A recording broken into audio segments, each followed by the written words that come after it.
So as always, welcome to Utility Unlocked. This is a show that is for as much you guys as it is for us, or as much as for us it is for you guys. This is an interactive show. Every week, you guys get to choose which project we are going to do the following week. So last week, you guys chose ICP. This is not the Infinity logo, but rather ICP's logo. And I think it's appropriate, to be honest. However, as always, we do have a disclaimer. We are not here shilling a project. We do not, some of us, I don't even know if they're invested in ICP, to be completely honest. So, this isn't us telling you go out and, buy as much ICP as possible. We are literally just showing you guys what we do for research and what we think is important when evaluating a token and its infrastructure, and whether or not it has things like utility and value capture. Hopefully it inspires you to do similar things in the future when you are looking at a project, and then maybe take some things, add to it, do whatever it is you need to do. If you have any questions, please add to the chat. If we miss something, please tell us. It is always a better show when you guys are involved. Hit that like button. I will write down questions. Hit the like button, share out this live. Let's get these people in here. And if you have any questions or statements, I will write them down throughout the show. And at the very end of the show, I will ask my esteemed colleagues here,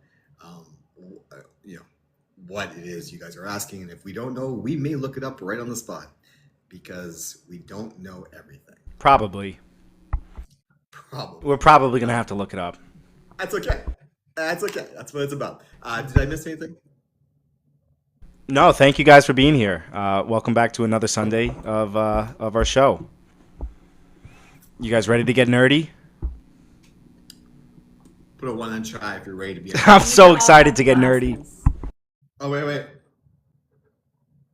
Go. See, Bully, we got to get some glasses. Then we can be like, yeah. I could definitely get like real nerdy here. There you go. All right, take it away. All right, let's do it. So as always, I'd like to start off with you guys about what the real world problem exists out there before we actually talk about the solution to that, or the utility aspect to it. So right now we're all interacting on the internet, and there is a tremendous portion of the internet that runs through centralized infrastructure. We as blockchain or Web3 enthusiasts, we love the concept of decentralization. And maybe, just maybe, this is a solution to kind of decentralizing the internet. So typically when we talk about the internet, people are usually thinking about things like websites or applications or like social media platforms, or even like AI tools, things like that. And all of those things are usually what most people are interacting with. This is what most people can actually see when we do jump into the internet. But underneath that entire layer of that infrastructure, the internet is built into layers. And those layers consist of things like servers, databases, front end, back ends, cloud providers, and all of these systems are actually what is hosting and operating the entire internet that we function on. We just don't have that ability to interact with that. Maybe the cloud providers we do. We can probably interact with that. But a large portion of the infrastructure is controlled by relatively a small number of companies, like Amazon Web Services, Google Cloud, and Microsoft Azure. And these companies are basically providing the infrastructure that all of our applications are pretty much dependent upon in order to function. But the problem is when the infrastructure becomes centralized, okay? The control aspect to it also becomes centralized. Your data is no longer yours. Because if these applications are relying on a centralized infrastructure provider, then those providers are ultimately always going to have influence and a say over your storage, your accessibility, your privacy, your data. And all of these things are going to only become more important as we compound our time and our services on the internet, as the internet as a whole starts to develop into Web3 infrastructure. which is what we focus on, which is AI, digital identities, your tokenized assets, and your financial infrastructure. And right now, a lot of crypto projects, even like a lot of crypto applications, it may be surprising to hear it, but a lot of them are still relying on centralized cloud hosting infrastructure somewhere within their tech stacks. Meaning that a lot of these blockchains that we say we invest in, some of them might be decentralized, but pieces of that actual infrastructure underneath it can still a lot of times rely on centralized infrastructures like Amazon Web Services or Google Cloud. As we start to develop and move into digital ownership, that's where we can really start to see the internet change from Web 2.0 into Web 3. We are witnessing the internet move away from just entertainment and websites into an actual economic infrastructure. So, because we're all trying to own digital assets, right? We're moving in. The internet is completely changing. So that's kind of what Internet Computer Protocol is trying to address, right? They want blockchain technology to move beyond just digital assets, and they're really kind of focusing on infrastructure itself.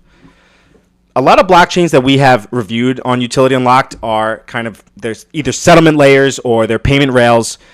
But that's not what Internet Computer Protocol is going after, right? The Internet Computer is really trying to bring in actual infrastructure onto the blockchain that is capable of hosting websites, applications, data, and AI systems.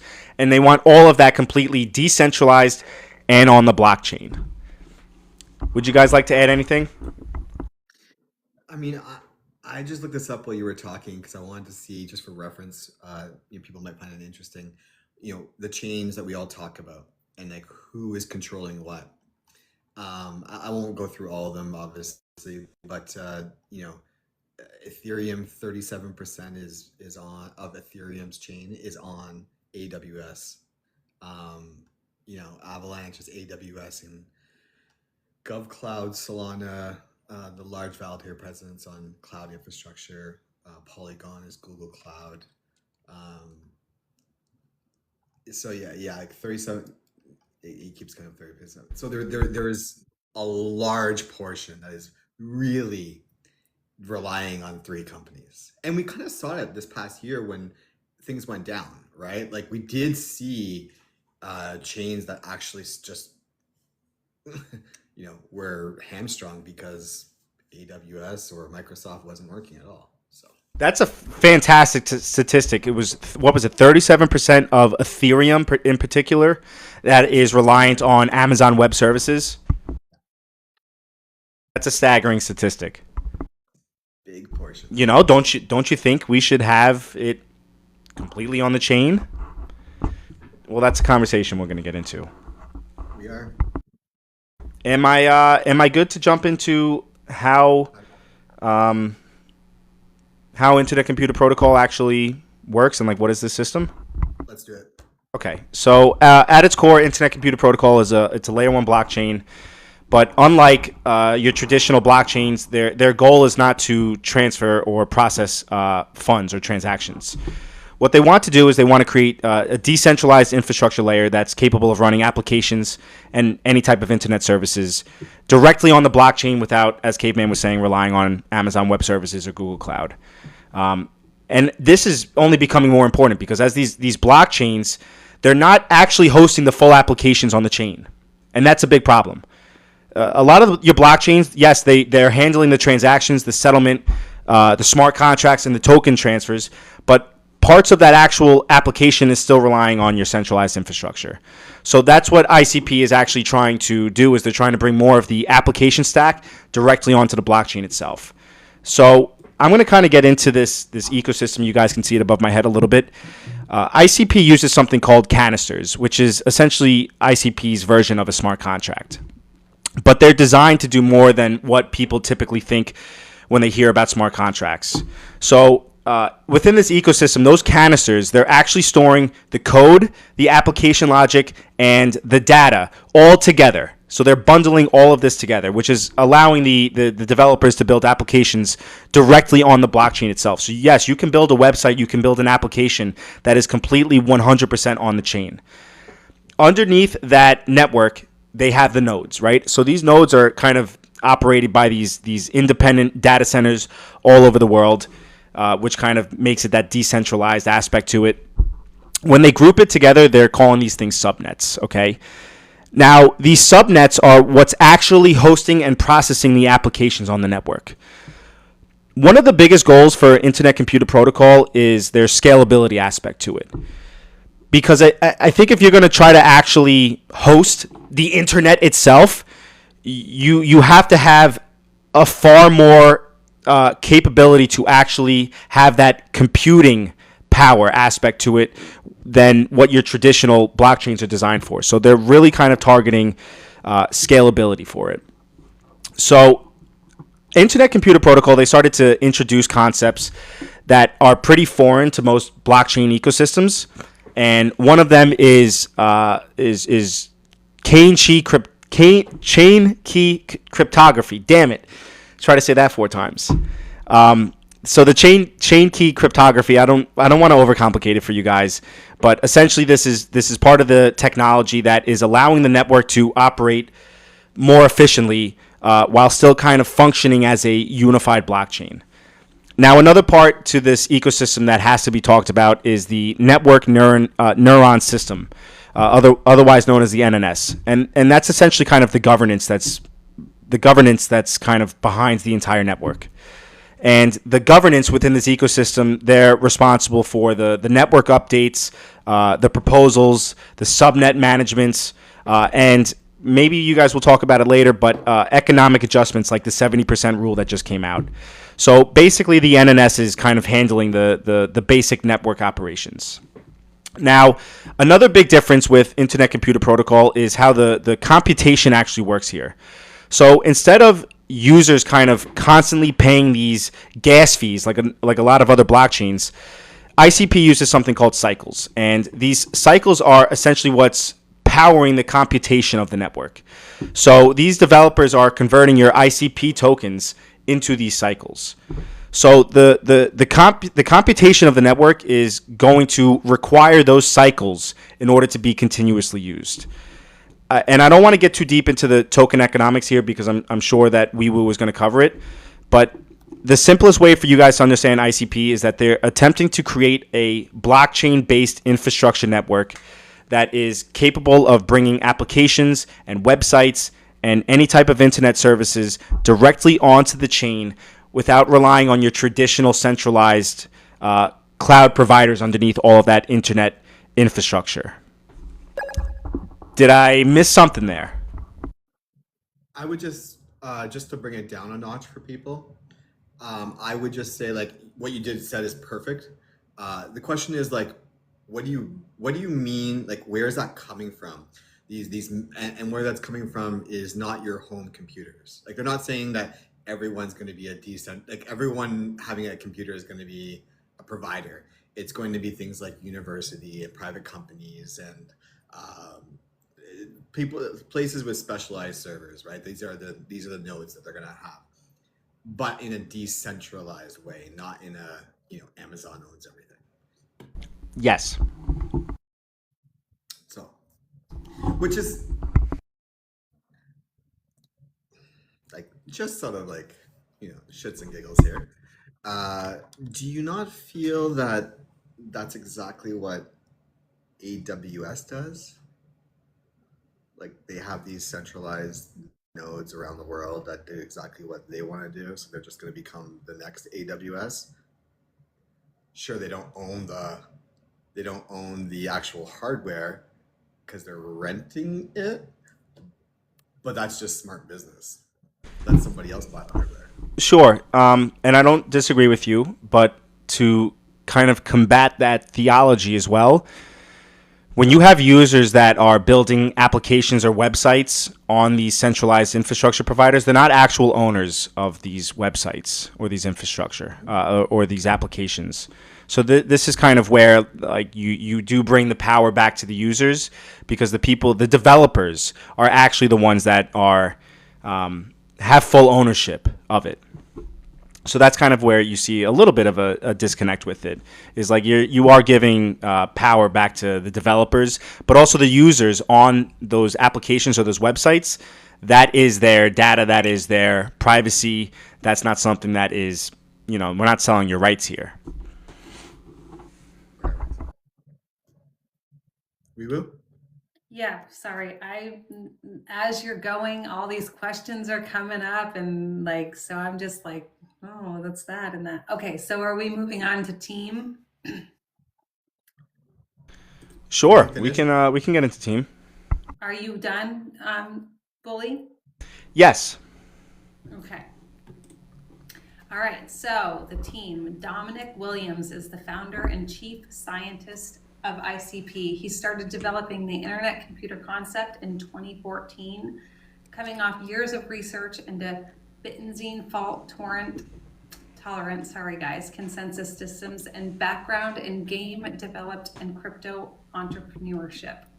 He personally drove the development of chain key cryptography, which is one of the most novel cryptographic innovations in this space. He is the most public-facing voice of ICP globally and has been relentless about communicating the project's vision since the early days.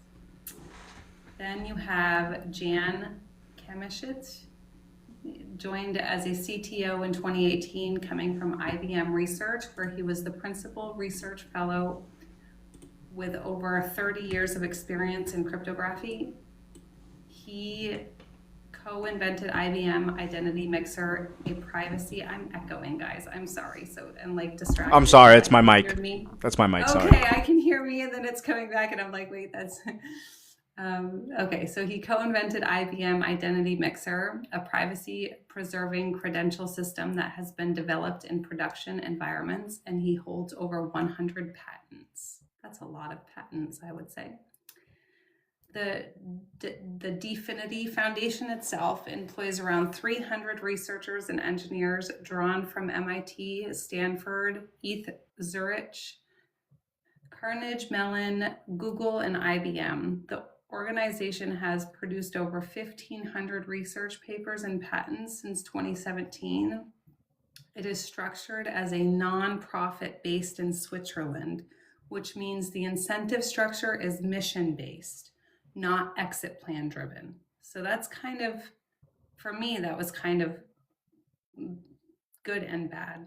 We can probably touch on that like in the end, but so what that last statement is saying is it's mission driven. So they want this to succeed, whereas most startup companies they're exit driven. Like, if I start this company, what can I sell it for in the future? So they really want this to last, but could be a bad thing. Do you guys want to add anything to the team?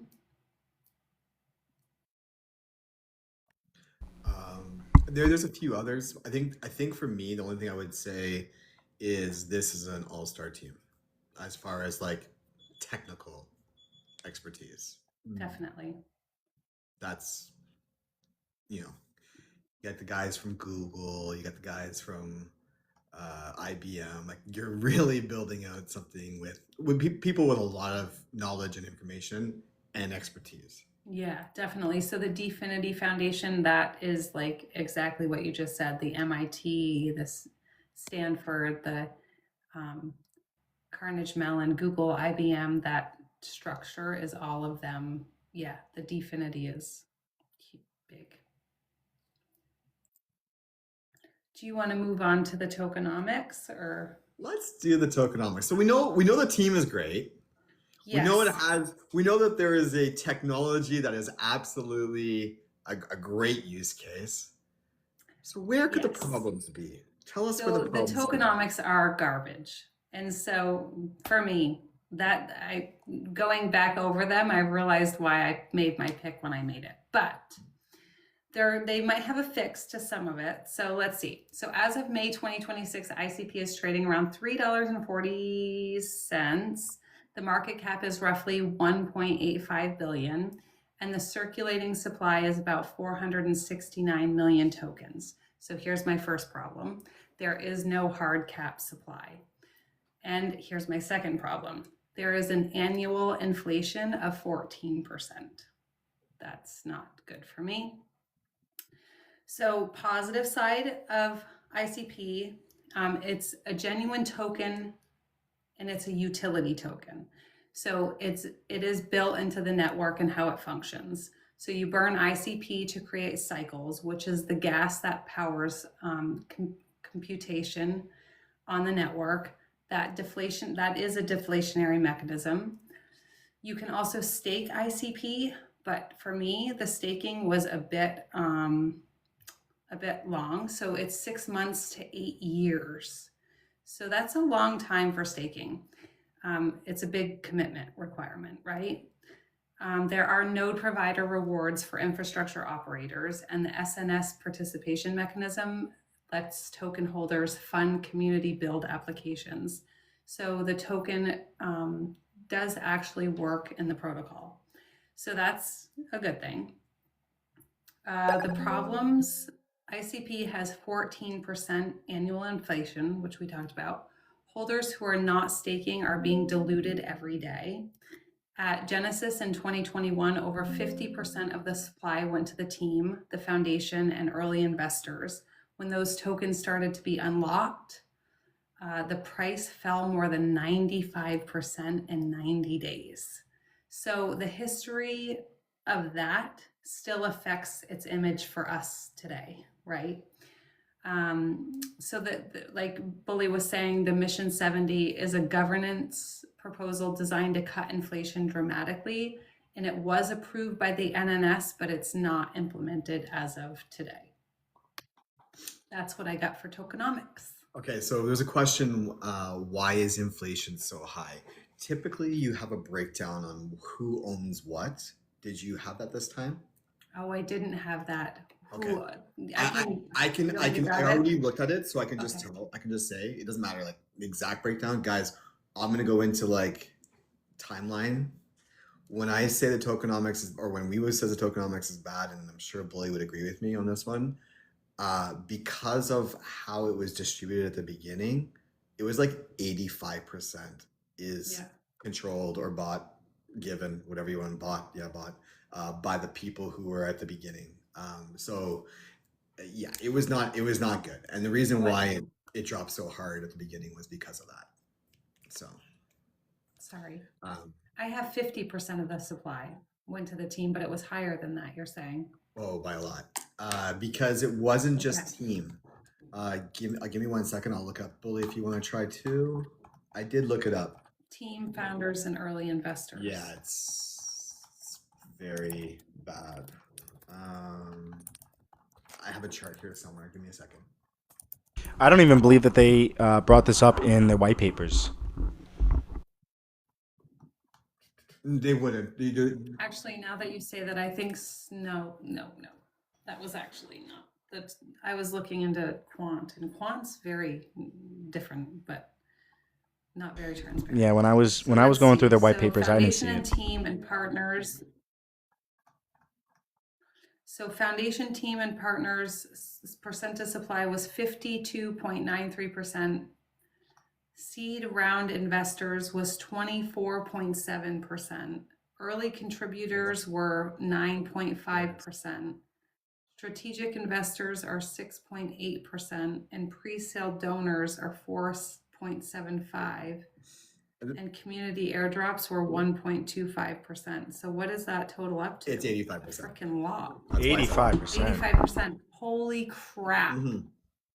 These gotta probably be the worst tokenomics that I've ever seen. Well, even crazier. Can you guys think of? No, this is the worst.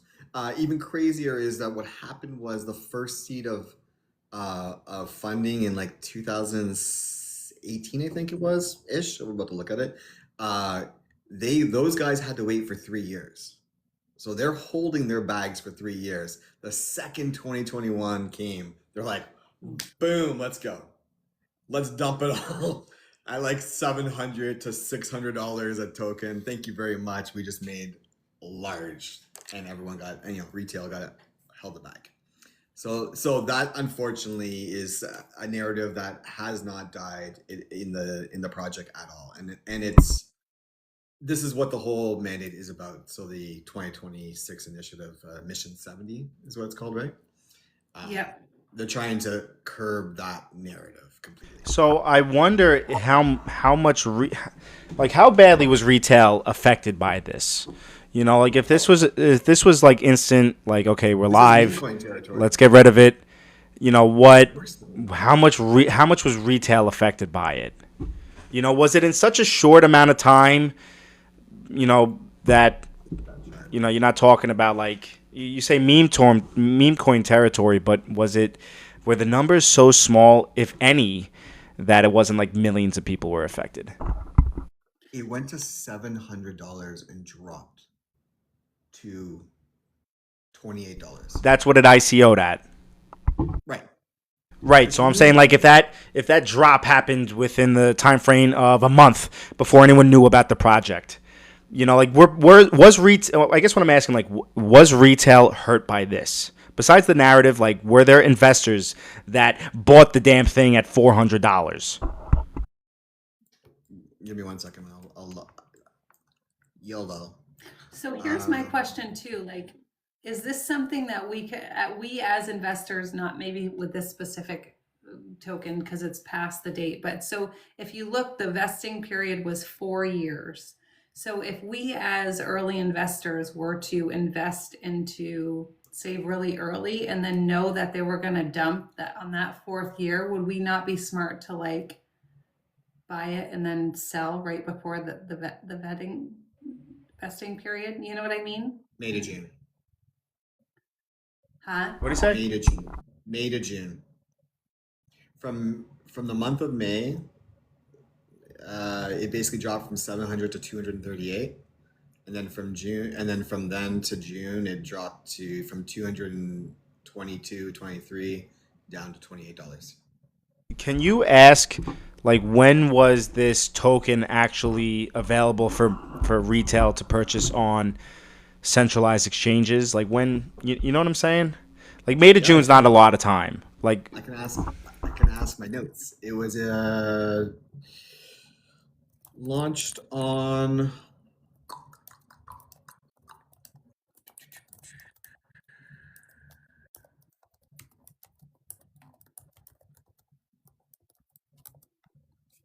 specific day, I don't know. So February 27th was a seed round open to the public at 3 cents per token. So people could participate. 370 investors did participate. So February 18th, the strategic round at $1.90 per token. August 2018 pre-sale round of $4.58 per token. And May 2010, the public launch on Coinbase and major exchanges, and anybody could buy. So the early investors were in since 2017, and then May 2021 it launched On Coinbase? on Coinbase. Yeah. Well, and other exchanges. Yeah. So basically launch and drop. That's The collapse happened in May to June. So I think it would. I think it was a week later. Now that I actually remember. Sorry. I'm pretty confident it was a week later that it actually collapsed. It just says on mine, it just says May through June 2021, the collapsing. Foundation and suspected insiders deposit 18.9 million ICP to exchanges. Jeez. So a pre-investor, you're still up even at the highest, $1.28. I think you said some of them are at 3 cents. And unless you were just that poor guy that bought it within that 1 week or that 1 month of it dropping from 700 to God knows what, you probably got burned. But even so, like, we're not talking thousands of people. But could you imagine if you understood tokenomics and you bought and you knew the vetting period was ending when it was ending and you sold right before they blasted the market? I mean, that's where tokenomics matters, you know? Yeah, you could have really came up if you did your research and your own homework, or you could have got burned and just been a very spiteful investor. Yep. I mean, so listen, like the narrative was huge, right? The narrative was massive back then. And you see, even if you hadn't done your research, but you heard the narrative, and then you saw it drop from 700 to 200, you're like, well, this has got to be the bottom. I have look at all the up potential now. Right. So maybe you didn't get burned at 700, but how many people got burned at 200 or 100? You know, drops below 100. Are you kidding me? It's below 100 is a deal, right? Like these are things that people. This is the mentality of a. I don't want to insult anybody, but I think I will. Of a degen investor, right? Somebody who's just like aimlessly just firing out there and going, what's going to stick to the wall today? Yay! You don't have any foundation. Bully love that. I was a degen for a little bit. I can't lie. I've been a degen too. Trust me, I get it. I mean, once in a while I still go there a little bit, but not very often. Are you done with the tokenomics, my dear? I think so, yes. Okay. We kind of covered a little bit of the timeline, so congratulations on that one. Nice. I'll skip as we go because obviously we talked about some things. So we know about Dominic. He's the one who founded it. That happened in 2015. And we know why, and we know who he was trying to combat against. So we'll skip 2015. 2016 was about heavy R&D, research and development for those who don't know what R&D means. Not like R&B. Core cryptography research accelerated. They began working, like what Bully was talking about, on chain key cryptography, subnet architecture, and decentralized compute systems. Most blockchains focus on payments, DeFi, and smart contracts. Dfinity focused on hosting applications directly on chain, on web speed performance, and on scalable computation. The vision sounded extremely ambitious, and many critics, well, they said it was just unrealistic. In 2017, fundraising was rampant. We talked about that just now. 3.9 million, 370 participants, like we always said. The major investors included Andreessen Horowitz. We've talked about Andreessen Horowitz a few times. Like they are absolutely all over the crypto landscape, investing in early projects. This isn't the first time we talked about Andreessen. So Horowitz was there, Polychain Capital, Multicoin Capital. Dfinity raised, after the 3.9 million, they raised 100 million plus, which at that time was enormous. 2018, they had 2 more rounds of money coming in.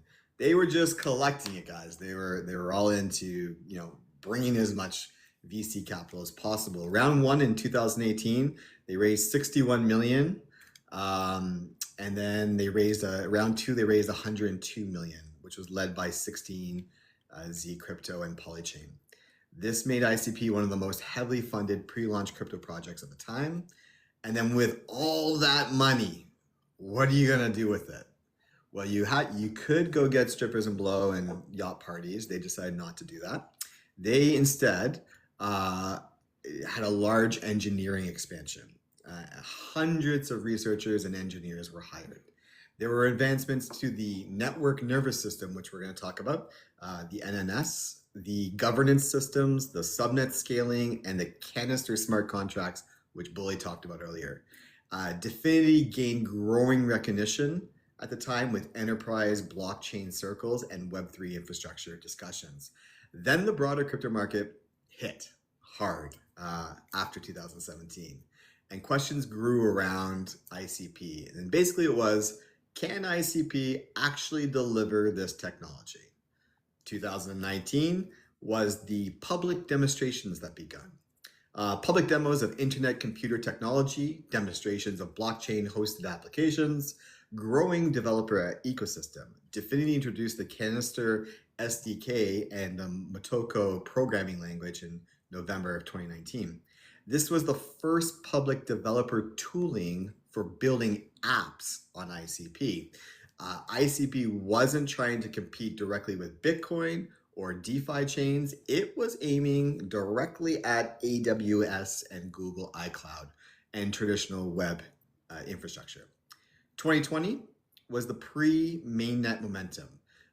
They had a couple things release. So you had Bronze release, which was shown at the World Economic Forum in Davos and demonstrated a desktop web app called Linked Up, an open LinkedIn style app running on the internet computer.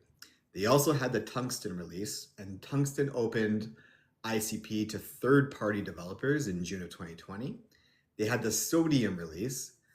Sodium introduced the network nervous system on ICP's on-chain governance system, and the Alpha mainnet, which is the Internet Computer Main Network, which launched on December 18th. Dfinity aggressively marketed ICP as the future of decentralized internet. But concerns around tokenomics, governance power, and validator control structure were running rampant. In 2021, it was the biggest year in ICP history. ICP mainnet officially launched in May of 2021. ICP token listed on major exchanges, Coinbase, Binance, and a couple others.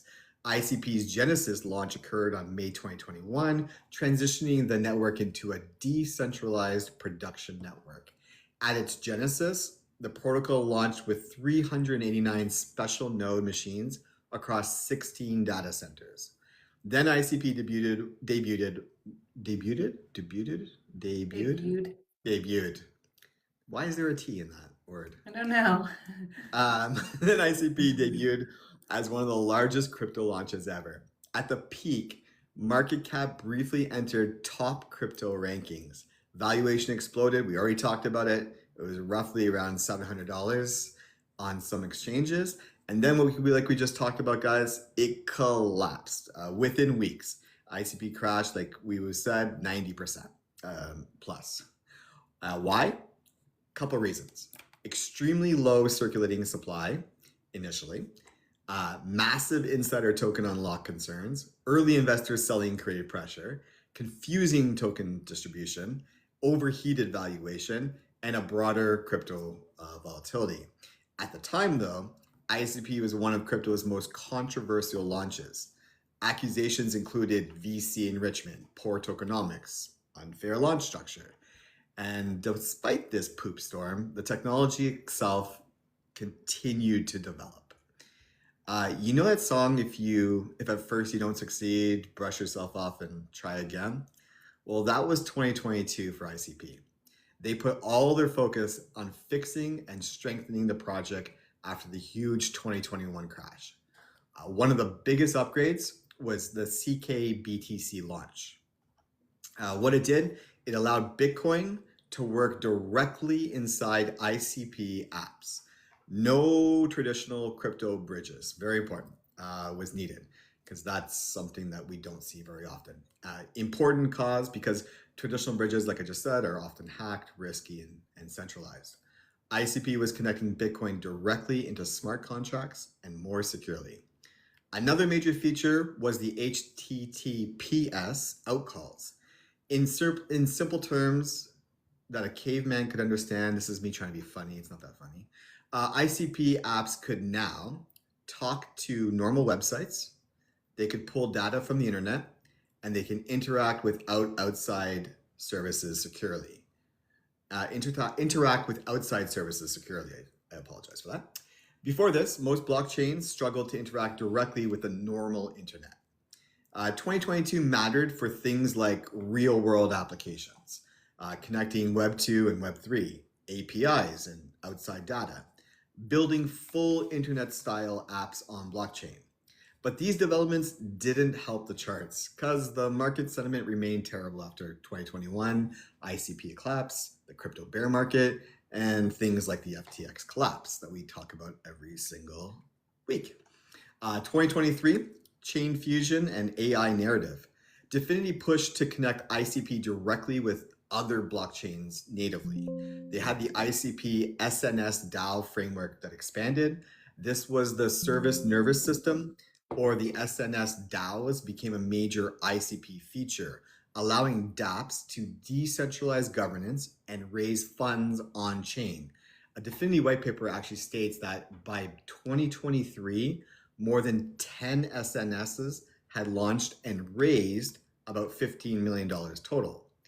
In addition to CKBTC, chain key tokens expanded. Basically, ICP Bitcoin, Ethereum integrations enabled chain key tokens such as CKBTC, CKETH, CKUSDC, and CKUSDT. They also started to focus on ICP AI narratives, which began positioning itself as infrastructure for decentralized AI, autonomous AI apps, and on-chain AI systems, with a focus on growing out the ecosystem in relation to fully on-chain applications, decentralized social media, Web3 infrastructure, and developer tooling. Now, despite strong tech adoption, well, it's lagged on top chains. TVL remains relatively low. Developer ecosystem was smaller than Ethereum or Solana. 2024 ecosystem expansion, however, the Dfinity released a new long-term plan focused on improving core blockchain tech, decentralized AI, connecting ICP with blockchains with their chain fusion, with privacy and security, making the network more decentralized, digital identity systems, governance and token economics, and making it easier for developers to build on ICP. Basically, they're trying to turn ICP into a full internet scale blockchain ecosystem. They actually had the Olympus Accelerator launched. It was a $15 million fund. It's a startup growth program to help new ICP projects and startups grow, fund developers building on ICP, and attract more applications into the ecosystem. They also had the UNDP partnership, which is the United Nations Development Program. They partnered with Dfinity. The goal was to use ICP technology for digital credentials and financial inclusion. And they want to help small businesses prove identity and access financial services. ICP is being tested for real-world identity and financial access systems.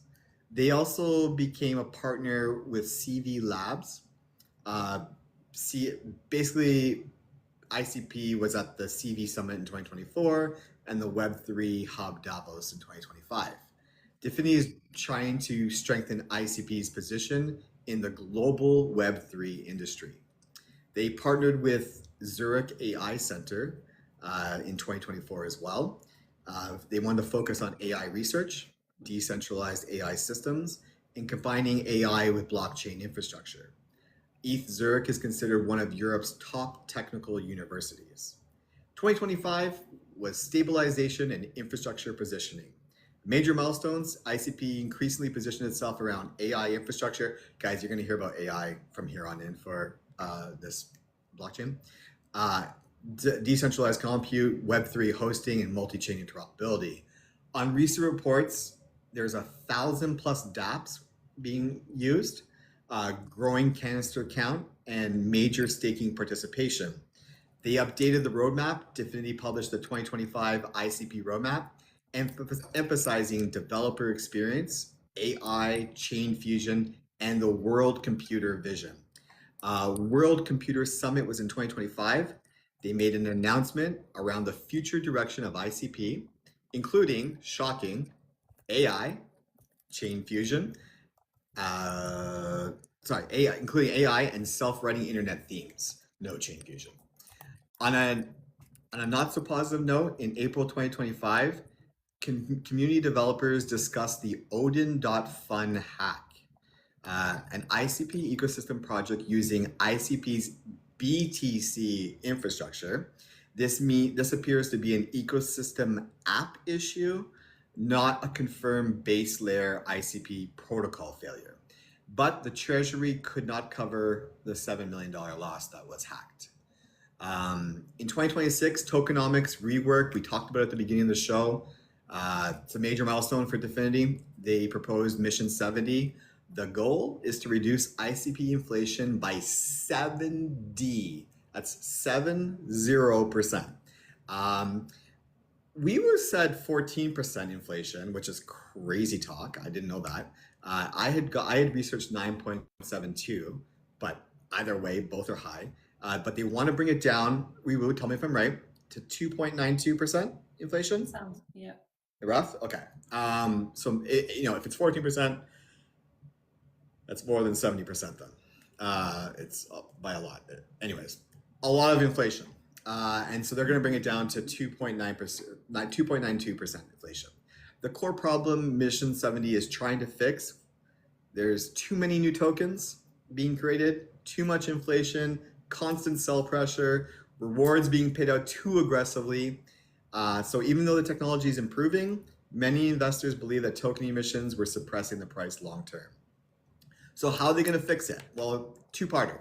Part one, they're going to reduce, and this is and if you guys are wanting, I'm not saying you have to, where none of us are, but if you are thinking about like, hey, is this a project I want to invest in? And tokenomics is a really big something that's really important. How they're going to fix the major problem they have, one of them is right here. So this is me underlining, highlighting how they're going to fix this. Part one, reduce new token creation on the supply side. Lower governance voting rewards, lower node provider rewards. They're going to reduce total ICP minting, which is the biggest direct effect. They want to reduce it by 44%. The second part is increase ICP burning on the demand side. This is the most ambitious part. ICP, as we know, burns tokens through cycles, what they call cycles.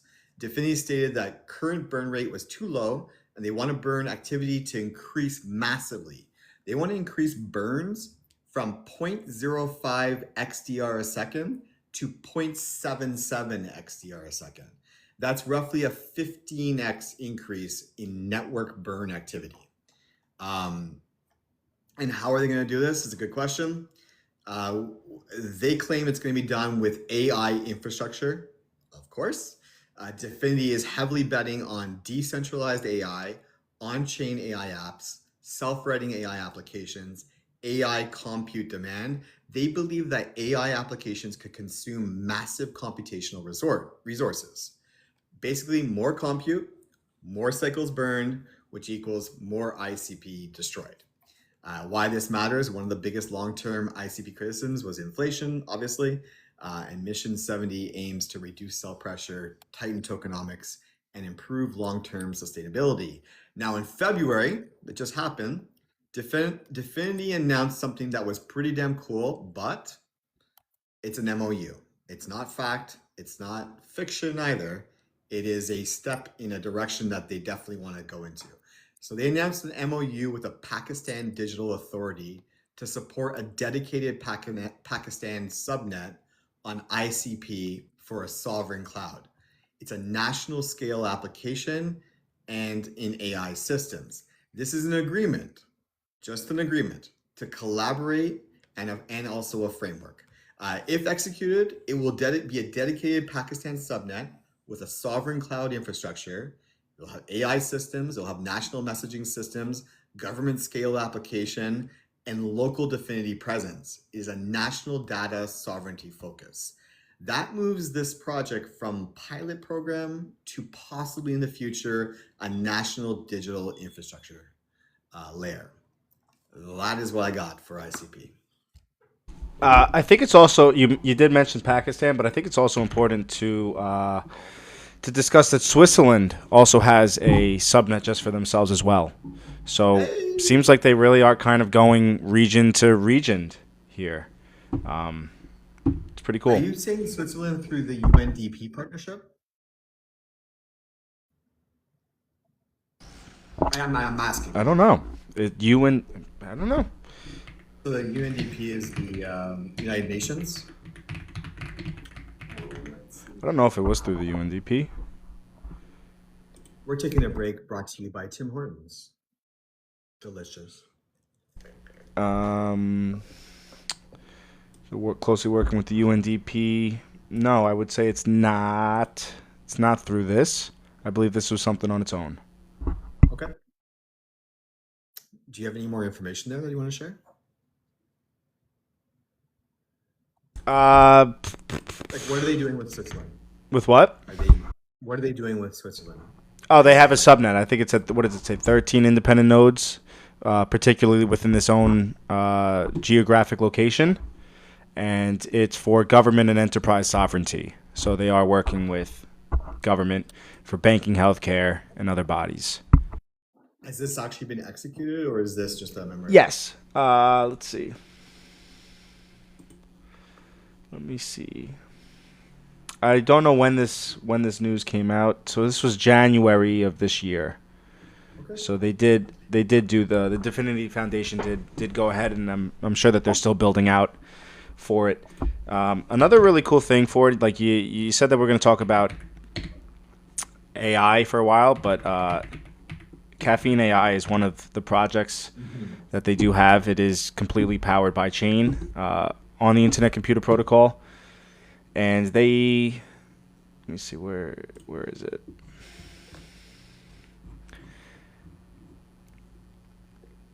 They do have like a lot of applications on here that people can interact with. So this one was pretty groundbreaking for them because this was one of the ways that they were able to enable websites and applications directly on the chain. So this was pretty groundbreaking for them. This was like it's really kind of no different than like Claude Code or even like your ChatGPT LLM, except you do own that data that you are transacting with the AI, and it is completely on the chain. So they're not relying on the Web2 infrastructure. But this was definitely a big integration for them. And that's it. I love that. Thank you. I appreciate that. The addition of caffeine. I actually, to be honest, yeah, it's live. You're right. Okay. I love how you're talking yourself out of that. We're live. No, you're right. Shh, don't do that. So, want to insert the compliance and regulations? Sure. Hold on. Somebody's asking what they did with So- Chainlink. Did they do something with Chainlink? I'm writing down, guys. Great questions. We'll answer them at the very end. Okay. So compliance and regulation, I don't have a lot for this one. So the Divinity Foundation is based in Zug, Switzerland, and it's called the Crypto Valley. Swiss laws create a legal separation between the foundation's activities and ICP, the token. So that serves as a protection layer that a US-based entity would not have. The structure is, let's see, it is a real legal firewall. And then on the securities law, Definity's core argument is that the NNS governance system makes ICP significantly decentralized, so that it should not classify as a security, but as a commodity. Definity's position is that the NNS decentralization removes the central party. And of course, with the Clarity Act, if that is the case and it doesn't pass the Howey test, it does pass the Howey test. How do you say that? If it doesn't pass the Howey test, then it would be deemed a security in the United States as well. So not a whole lot of compliance and regulation on this one, but yeah. Does that what you just said? I want to talk about. Actually, maybe now's the time we could talk about it. Sure. Okay. Yeah. I don't see how. I was talking about this on the live earlier today. I feel like, tell me what you guys think about this. I feel like there are certain projects that are going to be like top tier utility projects that capture value. Do we agree with that so far? Yeah. I think the next rung under is top tier security projects that have absolute utility, but will definitely be run like what you do, the value on your. And this is just what I think. This isn't like me telling you guys to go out and buy this. I'm just saying that this is a potential opportunity here to have value increase in your project based on if it captures a certain percentage of a market and is used. It's going to have to be used, which is the definition of a security. If the what it's doing directly affects the token, that would make it a Is security. meant to create, right. I feel like this is one of those examples of what will be a security in the future. Bully, how do you feel about that? So can I? Oh, Yeah, go Wewo. Go Wewo. No, I was just gonna say, as far as like, so if it is deemed a security, it changes a lot, right? Like I'm 98% sure that we're not going to be able to go on Coinbase and buy this token. It's going to have to be through a broker. So that's one big thing with securities versus commodities, is the legal structure in which you can obtain that asset. So people ask, well, why do you prefer commodity? Well, because I want access to it, right? I don't want to have to go through a broker, or some of these you might not even, unless you're accredited, you might not have access to at all, period. If it's an ICO launch, or like if they're governed by the SEC, it changes everything for these tokens. So, I mean, just throwing my little two cents in there. No, thank you. I don't know, because there's no profit expectation from the issuer. So how would that fit into the regulatory landscape of a security?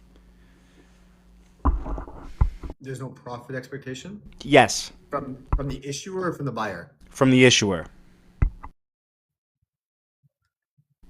The issuer is kind of expecting people, I guess they're laying out a framework for, you're essentially the buyer, to have a profit expectation. So at what point do we classify it? Well, if we are, there's no what? There's no hard cap, right? There's no hard cap. So you can only, the use case is the only thing that can actually increase the value of this token. Like it has to be busier on this network, and you have to be burning these tokens to have an increase in your value. Otherwise, what is your expectation? Well, yeah, you're right. If we are going to rely on the Howey test, it doesn't apply. It's not going to apply as a security simply because of the utility designed to it. You can't stake it. The biggest thing with whether it passes the Howey test is it decentralized? That's what's going to classify these assets as a security or a commodity. So is this asset decentralized? Well, that's what the NNS would be, right? Yeah. That's the. Which I believe this asset, as it poses, as it says, it's decentralized. Not to mention that it's a nonprofit. So, So are we leaning commodity or security here? For me, for this one, I'm leaning a commodity. Okay. I'm leaning security in this one. I'm just going to ask AI what it thinks. 1 second.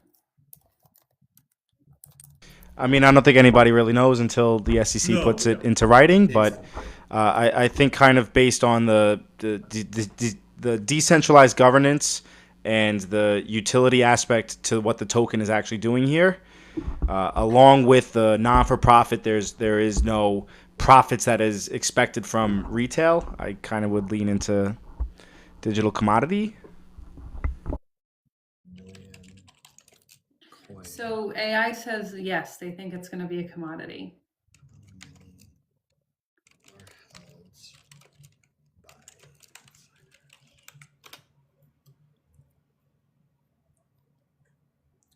Give me 1 second. Again, we will have to see, huh? So as of right now, the insiders on this project own 55 to 70% of the coins that are currently in there in the market, which is 552 million. Now that could change. I'm not saying it can't change, but right now that's what they own. So anything over 50% is. Yeah. So the most likely outcome is commodity classification through legislation rather than through a court ruling, meaning Congress draws the line and ICP falls on the right side of it. By definition, I guess we'll have to wait to see for clarity, right? All right. Yeah, it's an interesting conversation because these are things that we should start to think about. Yeah. All right, let's go on to the next section. Are we jumping right into competitors? You want to do adjustable market? Yeah. Sure, I could do TAM. You guys see the screen? Hold on. Mm-hmm. This has been giving me a hard time today. I'm just saying. I've been feeling a little silly with the screen today. If you Why? click on the backdrop, like if you click on not your picture but the back picture, you can draw it down a little bit. What? In the app, not the app, but in where you are, if you click on the picture itself, you can draw it down and then move it up a little bit. Make it smaller. Oh, you're saying on TikTok? Yeah. Yeah. The live studio. Yes. I was trying to zoom in and zoom out on Google Docs, but I wasn't able to do it. All right. So TAM. This is another one of those projects where they're addressing multiple markets. So we're going to go into the numbers of the potential industries that they're trying to participate in. So when we're looking at it, you have cloud computing at the top right. The global cloud computing market is estimated at around $750 billion, and some people are projecting it to grow to about $2 trillion later within this decade. Then we have I can't even read it.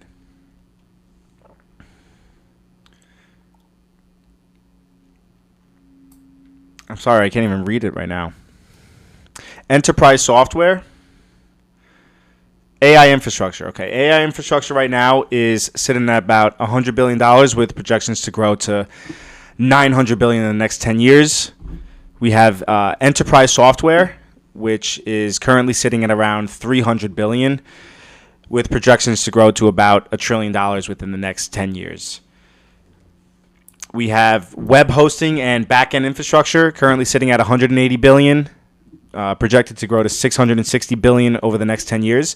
And that's actually a really big one, the web hosting, because basically all of the websites and applications that we are kind of jumping into it involves your AI infrastructure, your storage systems, the databases.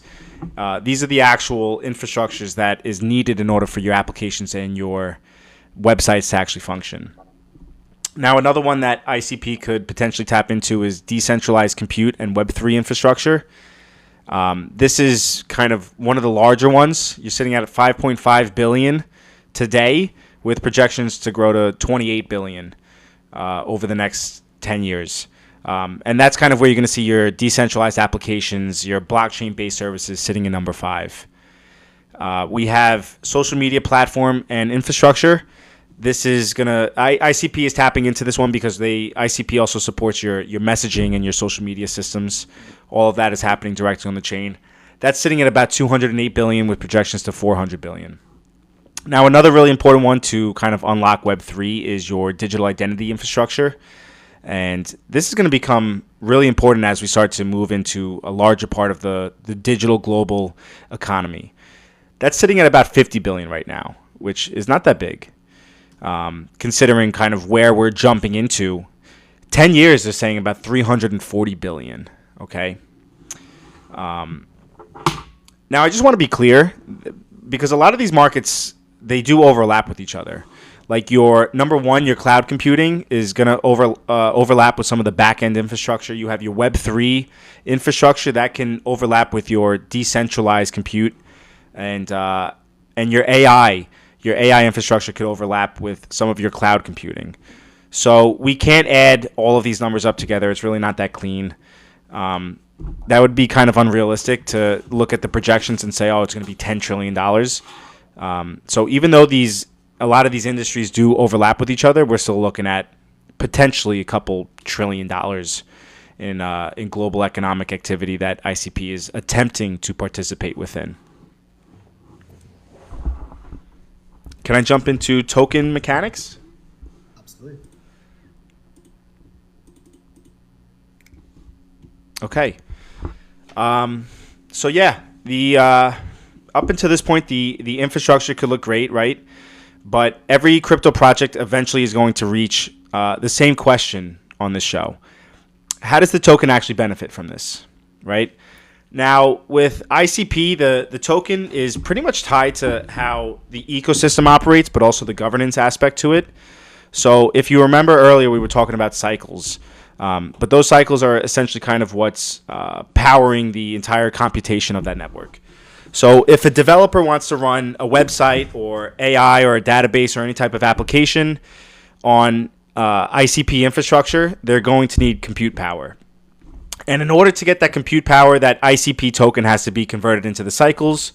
So that is probably the strongest case for how the token is actually being utilized to kind of create that demand for it, because the actual operation of the network is going to require the token to continuously interact with the system anytime they want to build an application or a website.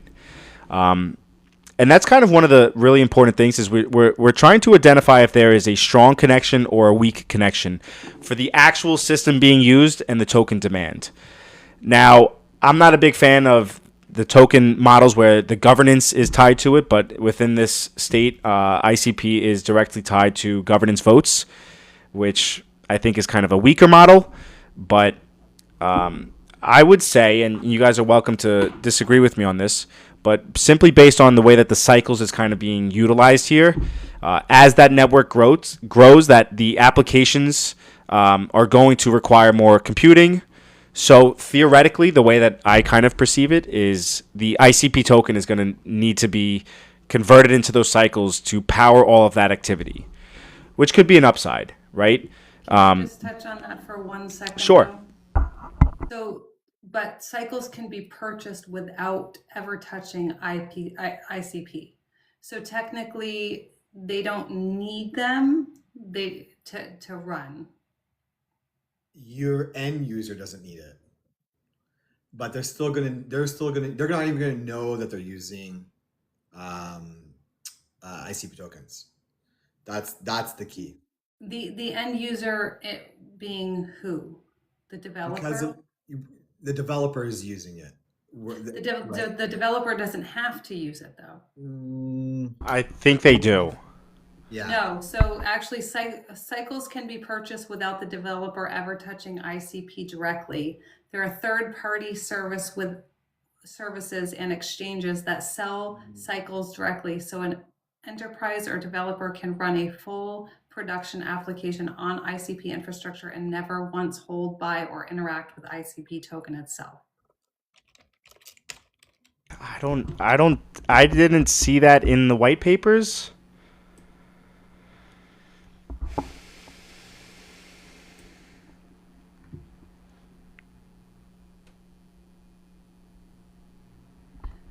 So I don't think so, because it's talking about minting ICP is only partially off by setting the burning cycles.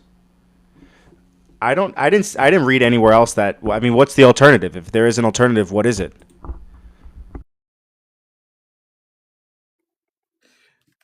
Yeah. So, I mean, this is what I got. Confliction. I love this. This is what this is about here. Let's get to the bottom of this. Okay, so what I got here is the flow looks like this. Developers buy ICP. ICP gets converted into cycles. The ICP used for conversion is burned or destroyed permanently. Cycles power app storage computation. However, the end user doesn't have to ever hold a token. Like the person who actually is using this technology, they don't need to hold it. They don't need to use it. They don't need to keep it on hand. That's kind of one of the downfalls of this project. So that's what I have. Can you explain that to me like I'm 8? So you're saying like if I'm interacting with an application that's built on it, I don't actually have to touch the token, but the computation. Usually it's that way, right? Usually you're paying for whatever you need, whatever service you're offering. I have I have this trusty glass of drink. You owe me. I'm gonna make it for you. Then I'm gonna give it to you. And you're gonna give me some money in return. On the internet, it's no different. However, in this case, it's the developer that's actually buying and using it to burn through the cycles. When that application is required to compute, Correct. I see. So the user may not touch it, but if I am interacting with that website or that application and it's running, On then the it is back end. then it is going to require ICP. That's how I understand it. Will? So here's the other thing. Yes, I think that's exactly right. So here's the other thing with how it works. So, and you guys, I want your guys' input on this one, but when a developer builds ICP, they pay for a compute using cycles. Cycles are pegged to a basket of currencies, meaning the cost to run an application is stable and predictable regardless of what ICP's price does. What does that mean to you? Because to me, that sounds like stablecoin, and to me, that doesn't seem like price appreciation. A basket? It says the word Yeah. basket? It uses the word basket. So cycles are pegged, I don't like the word pegged, to a basket of fiat currencies. Meaning the cost to run an application is stable and predictable regardless of what the price does. So this is what it states in the white paper. And this is kind of the special drawing rights basket, like that basket of currencies for the SDR. In order for the ICP to be converted into the cycles, they're saying that it's just going to be a consistent number. So it's not fluctuating as the price of ICP is, meaning like you don't have to pay double for the same amount of cycles you did a week ago because ICP is fluctuating in price. They're saying, okay, the cycles are going to cost X amount. So they're kind of pegging that cycle to a US dollar version. Now, depending on the price of ICP, I guess that depends on how many of those have to be turned over in order to have a cycle. Okay, my turn. Like I'm 5 years old. Yeah. Okay. So what I hear from what you're saying is, hey, Wewo, no matter what the price of ICP is, it's always gonna cost you $5. Am I right? It's funny you said $5 because that's the number that I had in my head. It was coming out. So it's gonna cost you $5. That's what he's saying. If ICP is at $700 already again, then it's going to cost you a fraction of an ICP. I wonder if they're going to do that with any other assets as well. Can we go back and read some other white papers again? Let's see if that nuance is in any other ones, because now I'm very, very curious. Right here, guys, right now is why this show is so important. I got to look that up now. This is what it's about, people. I love that. So let's just retouch so we either have a consensus or a disagreement. As the applications, as the websites, as this system gets used, is the ICP token required for the computation of the system? Yes. So would we agree that there is a stronger value capture or demand for the token depending on what it is? Strong or weak value capture model here? Depends on the tokenomics and if they clear that up. But strong if they fix some stuff, and weak if they do not. They have to be used. You have to take over Google or a portion of Google. Sorry, I'm trying to say this. I'm trying to say this without laughing. I'm so sorry. I shouldn't say this. I apologize. I'm getting unprofessional. They have to take over a portion of Google, Microsoft, and Amazon Web Services. I would disagree with you on that. It is funny that you say it, but I would disagree. Because that's maybe just for the cloud service providers, sure. But people building the applications or the actual websites, instead of actually just storing the data on the cloud providers, then maybe that's where they'll go after Cloud Compute or Microsoft Azure. But what about the developers coming into the ecosystem to build things on chain? They are literally going after AI infrastructure. What do you think those three companies are doing right now? focusing only on Google or on cloud use? No, absolutely not. They're literally, all three of those companies are absolutely targeting AI infrastructure. And so the whole decentralization thing, again, some of these institutions don't wake up in the morning and want or care about decentralization. They will keep it the way they have it. We're skipping ahead. Are we actually, or are we there? If we're there, then where are we? We kind of derailed a little bit. Before we jump into that, can we maybe have a little, maybe a conversation of, would there be a benefit to your traditional powerhouses like Amazon and not Amazon and Google and Microsoft leaning into a blockchain-based data server and cloud provider where there's no physical locations? It's all kind of decentralized internet. Is there a benefit for the institutions to do it, not just the retail providers?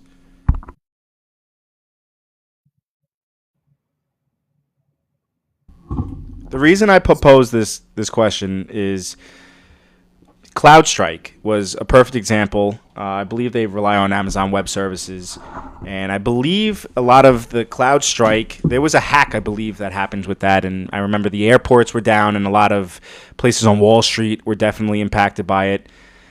And the issue with that sometimes is when you have these cloud providers that have these databases in physical locations, especially in the Middle East, they have a lot of them in the Middle East, they become a target. And that inevitably kind of puts them in a position where they have to have some physical security aspect to it. The security ends up becoming the traditional infrastructure provider's responsibility. So maybe, just maybe, there's an incentive to have Amazon and Google to not have the security aspect to it, their responsibility, where they can put it on a blockchain, and we know that the technology alone is going to be secure in order to provide their clientele with scalability and uptime and the speed. Thoughts? You will? I think that it has a place. Like, so do you want to go into competing and complementing? Because that's kind of where we are now. Yeah, sure. We can Sure. tie into that. Did you want to touch on what Bully said before I do Caveman? We started off the show with the thoughts of like idealism versus reality, real life versus Instagram. And I think, and I'm not trying to be facetious, and I'm not trying to put anything down. I'm actually being serious. In a world where information is so sensitive and important, and that the need for people's security is always being targeted, I think that governments and institutions are always going to go with whatever is the most secure and not what they can't control. I think that centralization is of the utmost importance from their perspective, not necessarily ours, because they can make sure that it's secured. They can control it. They can put it in its box and make sure that we're safe. I'm not saying any of that is true. I'm not saying that I agree with any of this. I'm saying that that's what I believe their perspective is. A decentralized version of that, where like a university in Kalamazoo, if that's even a place, can like run a node and potentially have sensitive information that could be compromised based on who is there on the ground, like boots on ground. Like think of, and I'm not trying to be facetious, so I'll take this with a grain of salt, but think about any video or movie you've watched with Tom Cruise. It's not the person in a basement that is the problem.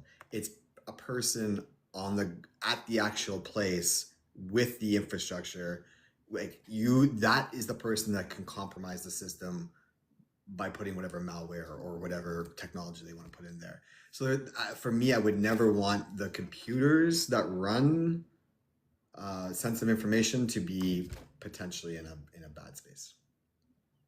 And I think accountability for some of these people, which is pretty much what you were just saying, like who to hold accountable if it's all decentralized. Are you gonna like call up the node and be like, hey, what's going on? Like, sometimes accountability is what things need. I mean, that being said, though, I feel like this is a niche, a niche crypto. So I think, and I'm sure, let's see if I gotta find my stuff here. So competitors. Before we jump into the competitors, I want to address Caveman. I don't disagree with the theory. I do believe that the centralization, the ability to control and own what these, I guess, governments or top enterprises are participating with, that privacy aspect to it is very important. What I kind of want to challenge the theology aspect to it, not your conclusion.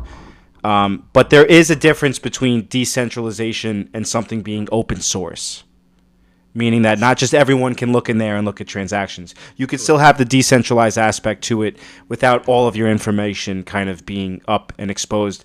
And that's essentially what those subnets are. Is you have these jurisdictional entities that have the ability to kind of control the aspect of these nodes and what is being processed in those transactions without it actually being public.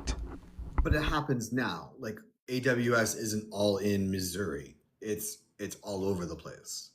They have data centers everywhere, but they control all of it. Like it is decentralized from a geographic perspective. If one goes down, they still have other data centers. So yes, it's decentralized from the provider's aspect to it. Sure. Yeah. Yeah. The infrastructure. The infrastructure is the key. Yes. Redundancy. Fantastic. Exactly. So I just think from like I mean we can go into like you want to come at me. I think there's things like, hey guys, you know what? Caveman's credit card number isn't in one spot. It's ripped into a million pieces and it's put across the internet and it's all into different, like you're never just going to go and like say this is his address, this is his phone number and just put it into one. I understand that. Like, I mean, we have things like quantum computing. We have a multitude of technical reasons that can actually make it potentially work.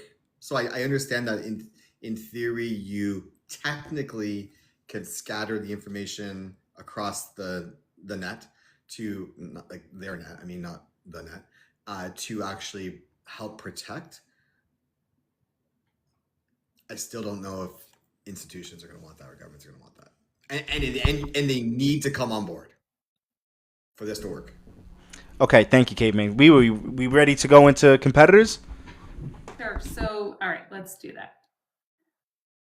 So I disagree with what Caveman said as far as that needs to happen for it to work or for it to get bigger. And I'll explain that too. But so of course we have Ethereum, we have Solana, only because, you build on chain, not really direct competitors, but indirect competitors. So I won't go too much into those because why, right? Like we know what they do, we know what they don't do. Let's see. It talks about speed and, but we don't really need that. So let's go into AWS, Google Cloud, Microsoft Azure, and so those relationships, obviously they directly compete with this one. So ICP is positioning itself as a decentralized version of cloud infrastructure. Some use cases different, same use cases, different architecture, different trust model. The key point in all of this is that ICP is mostly a complement to the rest of the cryptos and a direct competitor to the centralized cloud. That means its local adjustable market is much bigger than most people calculate when they price it all together. with other layer 1 blockchains. Comparing ICP's market cap to Solana is looking at the wrong benchmark. So let's see. I want to say that this, in my opinion, this is what ICP is going to need to do to integrate in order to make it matter. So let's see, cross-chain financial infrastructure. It needs to integrate here. Move money between different blockchains without trusting a middleman to handle it, like sending Bitcoin directly to Ethereum app without a company holding your funds in between. The AI inference that needs variable outputs. When AI gives you an answer, you can prove it actually runs the calculation honestly and nobody tampered with the results. So, and then there's also the government credential system and the one, yeah. So these three things I feel like is where it needs to integrate for it to really work well. And not necessarily, do the decentralized or centralized thing. I think that really matters too, but it's got to pick up these things as well. Because otherwise it's competing and not complementing. I feel like it complements these things that are already there with integrating some of these things that it needs. Uncensorable applications. Like what you guys were talking about, that's an app that nobody can shut down, no government, no company. Yeah, think of a social media platform where posts, I just hit the wrong button, where posts cannot be deleted or a corporation or blocked by any company or country. Uncensorable applications. Okay. Do you have anything else? I just found something. Look at this. I can't see it. I cannot see that. State of Arizona recognizes ICP on its approval asset roster for the state's digital asset strategic reserve fund. State university, I think, maybe. But it's a Senate bill.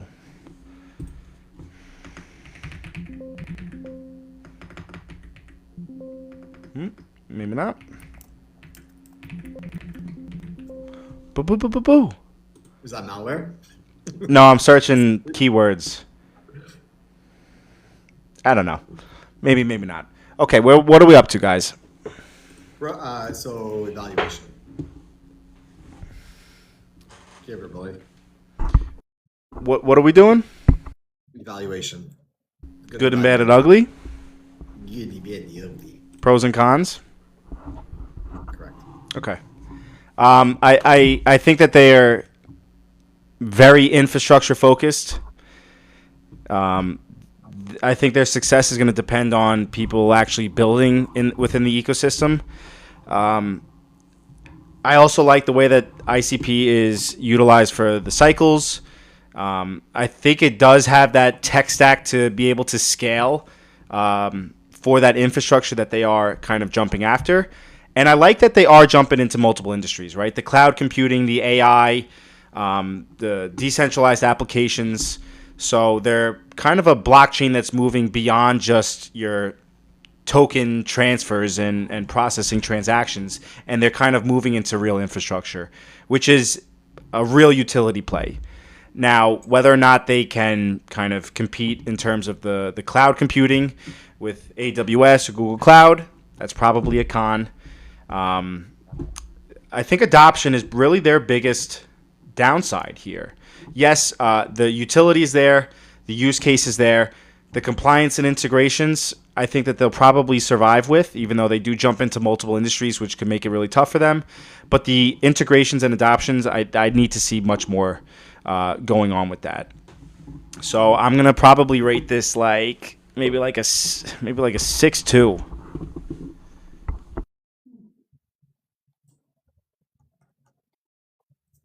Wewo. I would agree with most everything that he said. But of course, yeah. I think I would just add, to the risk. We'll see what Clarity does for it. And I don't think that AWS, Google Cloud, Microsoft, I don't think they're really too scared, of ICP. And I rated it a 6.4.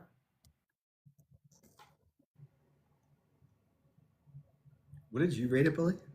6.2. 6.2. Okay. To be hold that Tokenomics. podcast.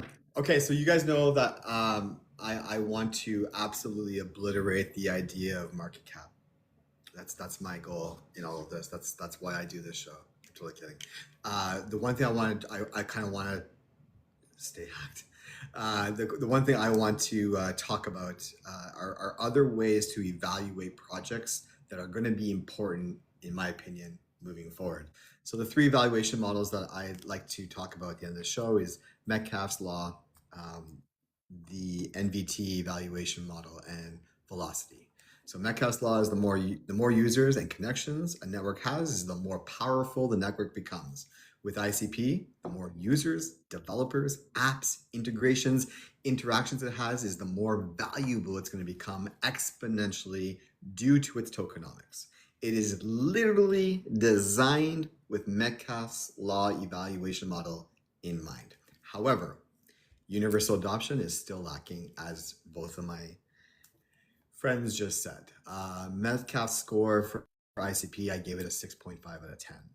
NVT ratio is, for those of you guys who haven't heard me say this before, NVT evaluation model is market cap divided by transaction value, or think of it as crypto's market value being compared to how much real economic activity happens on the network.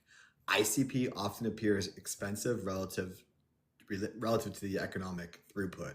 Why? Because market still prices future potential, not current revenue scale. Now with Bitcoin integration, canister, reverse gas model, all help for utility and transaction quality. All things value capture make the NVT ratio score a 6 out of 10. Velocity is the third model. Velocity of token evaluation model. Velocity asks one simple question: how often are tokens being spent or used versus being held? ICP velocity has a split personality, in my opinion. On the positive side, the network nervous system, you can hold it for years for governance, rewards, voting power, staking, cycles burning, ICP, and long-term narrative is all positive. On the negative side, historical inflation, like the sell pressure, token unlocks being bad, just to put it mildly. Usage does not always require holding ICP directly, as we kind of talked about earlier. And that's one of the biggest issues, in my opinion. ICP is a 6.5 out of 10 for velocity. But there's an asterisk there for me. I do look forward to seeing what Mission 70 is going to have in store. Now, I asked what they voted, what the numbers were, because Bully was 6.2, Wewo was 6.4. I gave it a 6.3 out of 10. So that's actually pretty crazy. However, it's pretty crazy. Even though I pushed hard against this project, I actually, for real, like no exaggeration, I am, and this isn't like hopium, I am optimistically bullish on this project. I think it has real potential to having a serious impact. However, there is a massive asterisk in that, like, it will be time. It will take time, and I think they're far ahead of the curve, and I think that we are going to have to see a massive change in adoption. And if this type of infrastructure can come in play, they are positioned. If it is, they are positioned in a very good spot. That's right. I'm excited to see what Mission 70 really kind of does for the economics. Exactly. You know, yeah, I know we could get really excited about infrastructure and the utility and what this thing can actually do, right? The actual tech stack. But at the end of the day, we're trying to make money here. I am staking my ICP, and I'm locked up for 8 years. So, little crazy, 8 years. But to be honest with you, I don't expect much of a return on my investment. Probably within the next 3-5 years anyway on this project.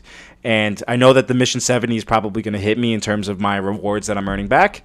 But this is kind of something that I like what they're doing. If it makes money, it makes money. If it doesn't matter. I think it was like 11% or 12%. Why are you giggling at me?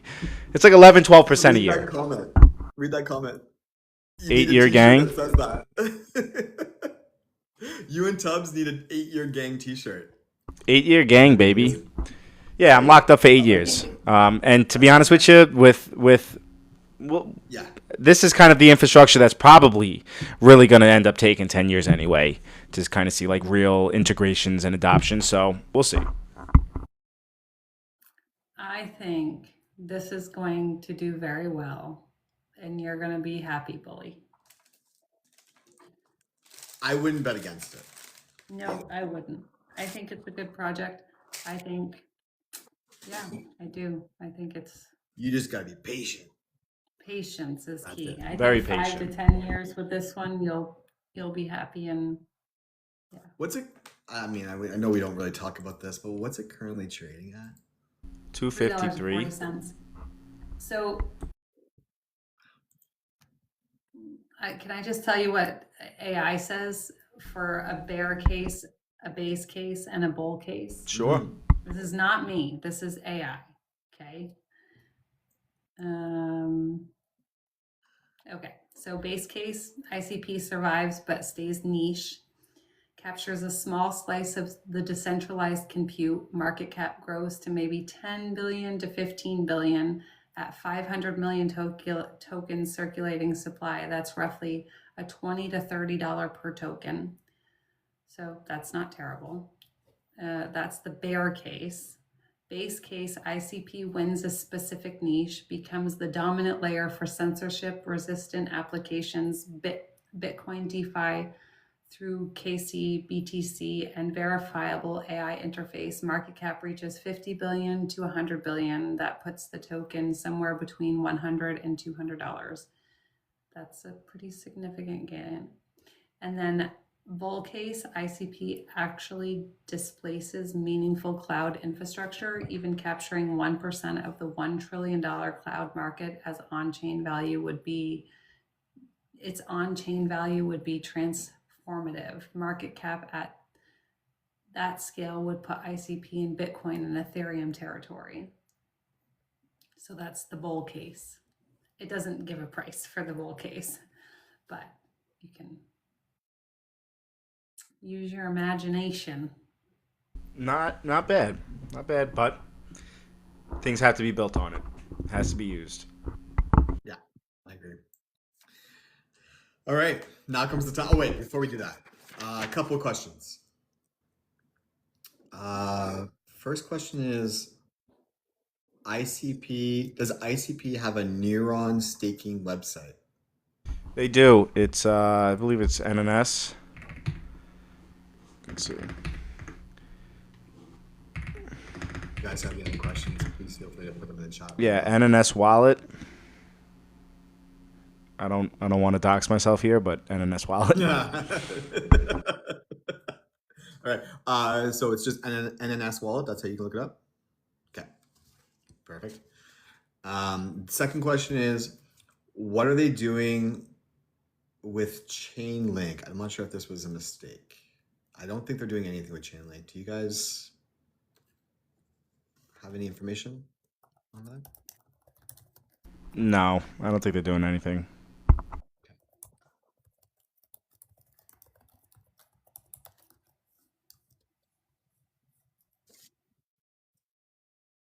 Yes, there is a connection, but not a very deep one. Bridging?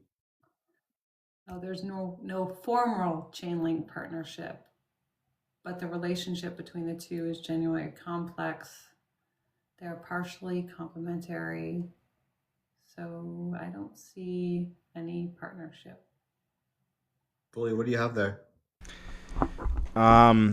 Yeah, they complement. Developers can combine ICP's computing power for DApp logic while securing the cross-chain asset movement oracles through Chainlink. But no. There was a question regarding the person said, I thought you could stake ICP, which you just said you could. I guess I'd have a follow-up question for you guys. Do we know what kind of staking rewards there are currently before Mission 70 takes over? Like, Yeah, is it depends on the lockup. I believe you can. This one says up to 28% for 8 years. I don't believe that that's true. I think it's really kind of more like 11 to 12 for it. Yields are typically 5 to 18%, depending on how long you have them locked up. So I think as you progress, like year 1, year 2, year 3, year 4, you'll grow with your APY. But I'm going to say, like, if you want realistic expectations, you're probably going to expect like 11% on average for your 8 years. So reward rates lock period, 6 months 5%, 1 year 7%, 2 years 9%, 4 years 12%, 8 years 18 to 20. That's what I came up with. Gotcha. Thanks, guys. Appreciate that. I think that's all for questions. Anybody else? It's 6 to 7 APY now due to Mission 670. So I guess Mission 70 has brought it down to 6 or 7, according to Tubbs. Yeah, I think when it gets passed, probably going to get hurt, but that's all right. All right. All right. Thank you guys for the questions. We appreciate it. Okay, so as always, this is the time of the show where we. Oh, it says it's passed Mission 70. I don't believe it did. Could be wrong here. Let's do it. I did see where was the voting on it. Go ahead. I'll look for this. Okay, so while we're looking for this, to confirm, Tubbs, thank you for piping up there. I appreciate that, and we'll see if we're just gonna look up, make sure. We vote. We vote on the governance council is going to vote now on whether or not we are going to do a project that we all know or don't know. And if we don't know the project, we're going to research all week and then come back next Sunday and share our findings with you.